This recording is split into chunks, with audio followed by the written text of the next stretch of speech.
সমস্ত দাবি শুধু মানা না, তার থেকে বেশি আমরা দিয়েছি, হাইকোর্টে দিয়ে দিয়েছে। তারপরেও কিন্তু এখন থামেনি। কেন থামেনি? আমি দেশবাসীর কাছে সেটাই আমি বিচার চাই। 2018 সালে যখন ছাত্ররা কোটা বিরোধী আন্দোলন করলো, আমি সাথে সাথে সেটা মেনে নিয়ে কোটা বাতিল করে দিলাম। হ্যাঁ, এর বিরুদ্ধে মুক্তিযোদ্ধা পরিবার থেকে মামলা করা হলো।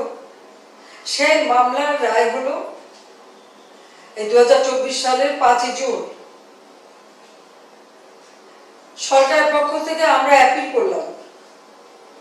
তো মামলাটা তো আমাদের সরকারের, আমরা সরকারি উচ্চ আদালতে আমরা আপিল করেছি। এবং আপিল করার অর্থটা হলো যে আমার দেওয়া যে প্রজ্ঞাপন সেটা যে বাতিল হলো, সেটার বিরুদ্ধে আমরা আপিল করলাম আর অ্যাপিলেট ডিভিশনে উচ্চ আদালতে।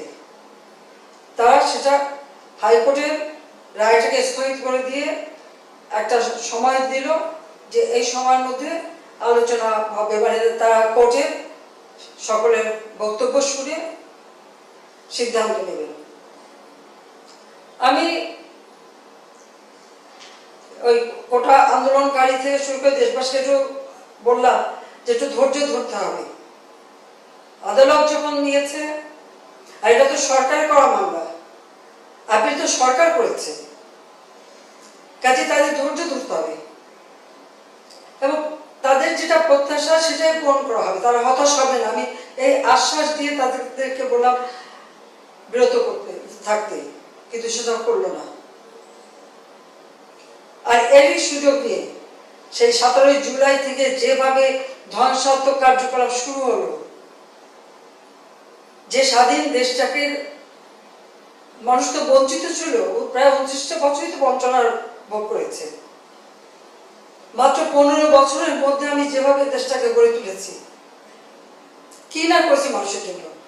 খাদ্য নিরাপত্তা, বিদ্যুৎ, চিকিৎসা ব্যবস্থা, শিক্ষা ব্যবস্থা, যোগাযোগের ব্যবস্থা, রাস্তাঘাট, ব্রিজ, সব কিছু ক্ষেত্রে আমাদের যে কাজ, তাতে কারা লাভবান? এই মেট্রো রেলে কি আমি চলবো? শুধু আমরা সরকার চলবে? শুধু আমাদের মন্ত্রীরা চলবে? না সাধারণ জনগণ চলবে? সেটা আমার প্রশ্ন। এর উপকারিতা কারা পাচ্ছে? এদেশের মানুষ, আপনারা, সাধারণ জনগণ পাচ্ছে। তাহলে এর উপর এত ক্ষোভ কেন? সেটাই আমার প্রশ্ন, যে আমরা বারবার অনুরোধ করা সত্ত্বেও আন্দোলন, কোটা বিরোধী আন্দোলন। এরপরেও হাইকোর্ট, উচ্চ আদালত রায় দিল। আমরা বারবার কথা বলেছি, বোঝাতে চেষ্টা করেছি। এমনকি কোটা আন্দোলনকারী তাদের সাথে আমরা আমাদের মন্ত্রীদের পর্যন্ত বসালাম। একটা কথা বলে যায়, ফিরে যায় আরেকটা করে। যে তারপর এত আক্রমণ কেন? এটাই আমার প্রশ্ন। এটা বিশ্বাস হতে চায় না যে এদেশে মানুষেরা করতে পারে। সাধারণ মানুষ তারা যেন নির্বিঘ্নে চলাফেরা করতে পারে, সময় মতো অফিসে বা স্কুলে, কলেজ বা তার কার্যালয় বা কার্যস্থান সেখানে যেতে পারে এবং কর্মক্ষেত্র থেকে আবার সময় মতো ঘরে ফিরে অন্তত কিছুটা সময় কাটাতে পারে। সকলের চলার জন্যই এবং সুন্দরভাবে জীবনযাপন করা, আর্থিকভাবে যেন আরো সচ্ছল হতে পারে, এই সব কিছু বিবেচনা করে কিন্তু আমরা বাংলাদেশের মানুষের কল্যাণের কথা চিন্তা করে বিভিন্ন কর্মসূচি বাস্তবায়ন করেছি।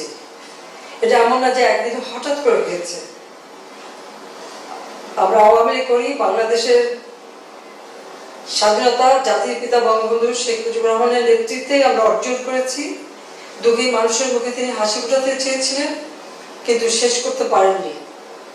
যখন যুদ্ধ বিধ্বস্ত দেশটা গড়ে কেবল অর্থনৈতিক উন্নয়নের পথে যাত্রা শুরু, তখনই কিন্তু জাতির পিতা বঙ্গবন্ধু শেখ মুজিব হত্যা করলে এবং আমি তো আমার বাবা, মা, ভাই সব হারিয়েছিলাম। তারপর আমি ফিরে এসেছি সেই শোক, ব্যথা বুকে নিয়ে। যে দেশের মানুষ রক্ত দিয়ে স্বাধীনতা নিয়ে চেষ্টা ব্যর্থ হতে পারে না, মানুষের জীবন মান উন্নত করতেই হবে। নিজের ছোট সন্তানদেরকে স্নেহ মমতা থেকে বঞ্চিত করে আমি ফিরে এসেছি বাংলাদেশের মানুষের কাছে। আমি এটাও ঘোষণা দিয়েছি যে দেশের মানুষ আমার পরিবার। আমি সেই দৃষ্টিভঙ্গিতে এই দেশটা উন্নয়ন করতে চেয়েছি। আর এটুকু দাবি করতে পারি 2009 থেকে 24 পর্যন্ত এই বাংলাদেশ আজকে উন্নয়নশীল দেশে মর্যাদা পেয়েছে। আজকে বাংলাদেশের উন্নয়ন দৃশ্যমান। বাংলাদেশ আজকে বিশ্ব দরবারে মাথা উঁচু করে দাঁড়িয়েছে এবং যারা বিদেশে যায় তারা সেই সম্মানটা পায়, আগে যেটা পেত না। ভিক্ষুকের জাতি হিসেবে ওদেরকে সবসময় একটা বঞ্চনা পেতে হতো, আজকে সেটা ছিল না। কিন্তু আমি জানি না যে এই যে প্রতিটি স্থাপনা তৈরি করেছি যেগুলি মানুষের সেবা দেয়, মানুষের জীবনযাত্রা সহজ করে, মানুষের জীবনকে উন্নত করে, ঠিক সেইগুলি ভেঙে সম্পূর্ণ নষ্ট করে দেওয়ার কি মানসিকতা। মেট্রো রেল, এই মেট্রো রেল করবার সময় অনেক বাধা বিঘ্ন আমাদেরকে পেতে হয়েছিল। সবকিছু অতিক্রম করে আমরা এই মেট্রো রেল তৈরি করে দিয়েছি, সময়ের আগেই আমরা করতে পেরেছি। আজকে এই মেট্রো রেলে চড়ে সেই উত্তরা থেকে একেবারে মতিঝিল পর্যন্ত নির্বিঘ্নে মানুষ যাতায়াত করছে। মানুষ যাতায়াত করছিল এবং তাদের কত সময় বেঁচে যাচ্ছিল। দিনের পর ঘন্টার পর ঘন্টা ট্রাফিক জ্যামে আটকা পড়ে থাকার পর যে যন্ত্রণা, সেই যন্ত্রণা থেকে মুক্তি পেয়েছিলেন। ঘরে ফিরে সময়ের আগে ঘরে ফেরার একটা সুযোগ ছিল এবং তখন বেশ কিছু সময় পেতেন পরিবারের সঙ্গে বসে অন্তত কিছু সময় কাটাতে। এই মেট্রো রেলের উপর এত আক্রমণ কেন, এটাই আমার প্রশ্ন। আমাদের মেট্রো রেল আমরা যেভাবে তৈরি করেছি, আমাদের মেট্রো রেল স্টেশনগুলি, সার্ভিস সবকিছু ছিল আন্তর্জাতিক মান সম্পন্ন। আমি পৃথিবীর বহু দেশে গেছি, আমি চলেছিও, কিন্তু আমাদের এটা ছিল সবথেকে আধুনিক, প্রযুক্তি সম্পন্ন এবং অত্যন্ত সুন্দর দৃশ্যমান একটা মেট্রো রেল আমরা করেছিলাম। কিন্তু আজকে যে ভয়াবহ ধ্বংসের চিত্র দেখলাম, এটা বিশ্বাস হতে চায় না যে এদেশে মানুষেরা করতে পারে, কিন্তু সেই কাজই করেছে।